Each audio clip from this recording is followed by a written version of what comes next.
Assalamualaikum warahmatullahi wabarakatuh. Perkenalkan nama saya Dimas Prasetyo dengan NPM 21120114988. Pada kesempatan kali ini saya akan mempresentasikan tugas pengganti UAS dari mata kuliah Rancangan Peraturan Perundang-undangan untuk memberikan satu contoh perda Provinsi Lampung yang masih berlaku dari tahun 2019 sampai saat ini atau tahun 2024. Kemudian eh, peraturan daerah tersebut dianalisis dengan beberapa pertanyaan yang telah diberikan. Dan peraturan daerah yang saya bawakan adalah Perda Provinsi Lampung nomor 8 tahun 2024 tentang tata kelola pemasaran produk pertanian, perikanan, dan juga peternakan. Baiklah, langsung saja ke pertanyaan yang pertama, yaitu apa urgensi peraturan daerah tersebut bagi pelaksanaan otonomi daerah atau bagi kesejahteraan rakyat di daerah tersebut. Urgensi Peraturan Daerah Provinsi Lampung Nomor 8 Tahun 2024 tentang tata kelola pemasaran produk pertanian, peternakan, juga perikanan, yaitu untuk pelaksanaan otonomi, otonomi daerah dan juga untuk kesejahteraan rakyat di Provinsi Lampung tentunya. Dengan beberapa alasan berikut, yaitu untuk meningkatkan kesejahteraan petani, peternak, dan juga nelayan. Perda nomor 8 tahun 2024 ini bertujuan untuk meningkatkan nilai tambah produk pertanian, peternakan, dan juga perikanan melalui tata kelola pemasaran yang efektif dan efisien. Hal ini juga diharapkan dapat meningkatkan pendapatan dan kesejahteraan para petani, peternak, dan nelayan di Provinsi Lampung. Perda ini juga dapat mendorong penerapan teknologi dan inovasi dalam pemasaran produk sehingga dapat meningkatkan daya saing produk di pasar. Kemudian alasan yang kedua yaitu untuk memperkuat ketahanan pangan. Perda nomor 8 tahun 2024 ini mengatur tentang sistem informasi pasar dan jaringan distribusi, produk pertanian, peternakan, dan juga perikanan. Dan hal ini juga dapat memperlancar distribusi produk dari produsen ke konsumen sehingga mengurangi kehilangan hasil panen dan menjaga stabilitas harga pangan. Perda ini juga mendorong penerapan praktik pertanian berkelanjutan sehingga dapat meningkatkan ketahanan pangan di Provinsi Lampung. Kemudian di alasan yang ketiga, yaitu untuk mendukung pertumbuhan ekonomi daerah. Perda ini diharapkan dapat meningkatkan nilai ekonomi sektor pertanian, peternakan, dan juga perikanan di Provinsi Lampung, serta untuk menciptakan lapangan pekerjaan dan mendorong pertumbuhan ekonomi daerah Provinsi Lampung. Dan perda ini juga mendorong pengembangan agrobisnis dan agroindustri, sehingga dapat meningkatkan nilai tambah produk dan memperluas pasar produk pertanian, peternakan, dan juga perikanan. Kemudian di alasan yang keempat, yaitu untuk mewujudkan otonomi daerah yang efektif. Perda nomor 8 tahun 2024 merupakan salah satu bentuk pelaksanaan otonomi daerah di bidang pertanian, peternakan, dan juga perikanan di Provinsi Lampung. Dan perda ini juga memberikan kewenangan kepada pemerintah daerah untuk mengatur tata kelola pemasaran produk di wilayahnya. Dan hal ini diharapkan dapat meningkatkan efektivitas dan efisiensi pelaksanaan otonomi daerah di Provinsi Lampung. Yang mana kesimpulannya adalah eh, Perda nomor 8 tahun 2024 ini merupakan regulasi yang penting yang diharapkan dapat meningkatkan kesejahteraan rakyat dan mendukung pelaksanaan otonomi daerah di Provinsi Lampung. Sehingga perda ini perlu disosialisasikan secara luas kepada para pemangku kepentingan seperti para petani, peternak, nelayan, dan juga pelaku usaha serta pemerintah daerah. Mengingat aturan ini baru saja disahkan sehingga sangat diperlukannya sosialisasi kepada para masyarakat. Kemudian lanjut di pertanyaan selanjutnya, yaitu tentang mengapa peraturan daerah tersebut diperlukan bagi daerah. Jelaskan tinjauan secara filosofis, sosiologis, dan juga yuridis. Baiklah, perda ini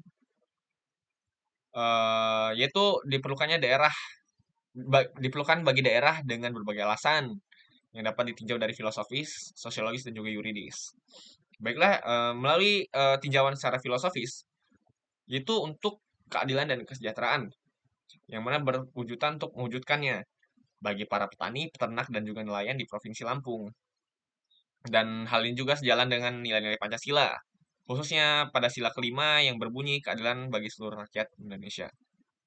Perda ini juga diharapkan dapat menciptakan sistem pemasaran yang adil dan transparan, sehingga para petani, peternak, dan nelayan mendapatkan harga yang layak untuk produk mereka. Kemudian tinjauan secara sosiologis, yaitu untuk memperkuat ketahanan pangan. Sektor pertanian, peternakan, dan juga perikanan merupakan sektor yang penting dalam memenuhi kebutuhan pangan masyarakat. Dan kemudian perda ini juga diharapkan dapat meningkatkan ketahanan pangan di Provinsi Lampung dengan memperlancar distribusi produk dan mengurangi kehilangan hasil panen. Dan hal ini juga sejalan dengan tuntutan masyarakat terhadap ketersediaan pangan yang aman, terjangkau, dan berkualitas. Kemudian tinjauan secara yuridis. Tentunya secara yuridis merupakan untuk pelaksanaan otonomi daerah. Perda nomor 8 tahun 2024 merupakan salah satu bentuk pelaksanaan otonomi daerah di bidang pertanian, peternakan, dan perikanan di Provinsi Lampung. Pemerintah daerah juga memiliki kewenangan untuk mengatur tata kelola pemasaran produk di wilayahnya berdasarkan Undang-Undang Nomor 23 Tahun 2014 tentang Pemerintahan Daerah. Dan perda ini juga selaras dengan peraturan perundang-undangan lainnya di bidang pertanian, peternakan, dan juga perikanan. Yang bisa disimpulkan bahwa Perda nomor 8 tahun 2024 ini sangat diperlukan bagi daerah untuk mewujudkan keadilan dan kesejahteraan serta memperkuatkan ketahanan pangan dan mendukung pelaksanaan otonomi daerah.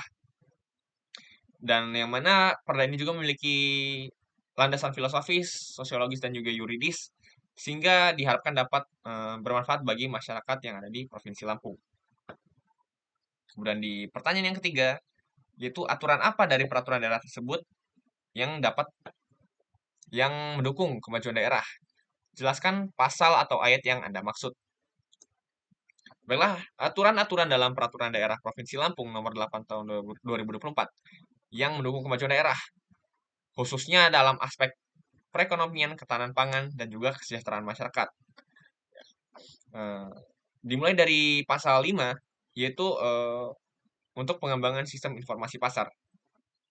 Sistem ini diharapkan dapat memberikan informasi yang akurat dan terkini tentang harga, permintaan, dan juga penawaran produk pertanian, peternakan, dan juga perikanan, sehingga para petani, peternak, dan nelayan dapat mengambil keputusan terkait produksi dan pemasaran produk mereka.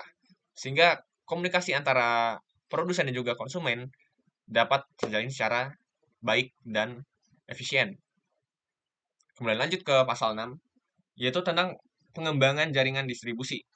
Jaringan distribusi yang efektif dan efisien dapat memperlancar distribusi produk dari produsen ke konsumen, sehingga mengurangi kehilangan hasil panen dan juga menjaga stabilitas harga pangan. Kemudian lanjut ke pasal 7, yaitu tentang pengembangan infrastruktur pemasaran. Ya, infrastruktur pemasaran yang memadai, seperti pasar tradisional, pasar modern, dan juga gudang penyimpanan, dapat meningkatkan kualitas produk dan meningkatkan daya saing produk di pasar. Kemudian lanjut ke pasal 8, yaitu untuk pengembangan sumber daya manusia. Pengembangan sumber daya manusia melalui pelatihan dan pendampingan kepada petani, peternak, dan nelayan dapat meningkatkan pengetahuan dan keterampilan mereka dalam produksi, pengolahan, dan pemasaran produk. Kemudian di pasal 9, itu yang berisikan manfaat tentang pengembangan promosi dan pemasaran. Promosi dan pemasaran yang efektif dapat meningkatkan kesadaran masyarakat terhadap produk pertanian, peternakan, dan juga perikanan lokal sehingga meningkatkan permintaan dan menyerap pasar produk. Kemudian lanjut di pasal 10, yaitu tentang pengembangan kemitraan usaha.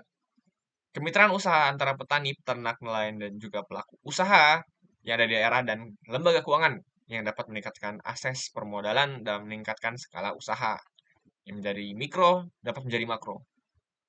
Kemudian di pasal 11, pengembangan agrowisata. Agrowisata dapat meningkatkan nilai tambah produk pertanian, peternakan, juga perikanan dan menciptakan lapangan pekerjaan di sektor pariwisata. Kemudian lanjut ke pasal 12, pengembangan penelitian dan pengembangan. Penelitian dan pengembangan atau litbang di bidang pertanian, peternakan, dan juga perikanan dapat meningkatkan produktivitas dan kualitas produk. Ya dengan cara pengembangan penelitian, para petani, peternak, dan juga perikanan dapat mengetahui potensi-potensi atau cara-cara untuk meningkatkan kualitas produk mereka. Kemudian di pasal 13, yaitu tentang pengembangan kelembagaan. Pengembangan kelembagaan petani, peternak, dan nelayan dapat meningkatkan kekuatan tawar mereka dalam bernegosiasi dengan pembeli. Kemudian lanjut ke pasal 14, yaitu tentang pengawasan dan pengendalian. Pengawasan dan pengendalian terhadap kualitas produk, praktik perdagangan, dan distribusi produk dapat melindungi konsumen dan menjaga stabilitas pasar. Mana kesimpulannya adalah penerapan perda ini secara efektif dan berkelanjutan diharapkan dapat meningkatkan kesejahteraan masyarakat dan memperkuat ketahanan pangan dan memajukan perekonomian daerah. Yang mana aturan ini memuat sangat banyak aturan yang diharapkan dapat memberikan kemajuan bagi daerah Provinsi Lampung. Kemudian pertanyaan yang selanjutnya itu mengapa daerah lain perlu membuat perda yang sama?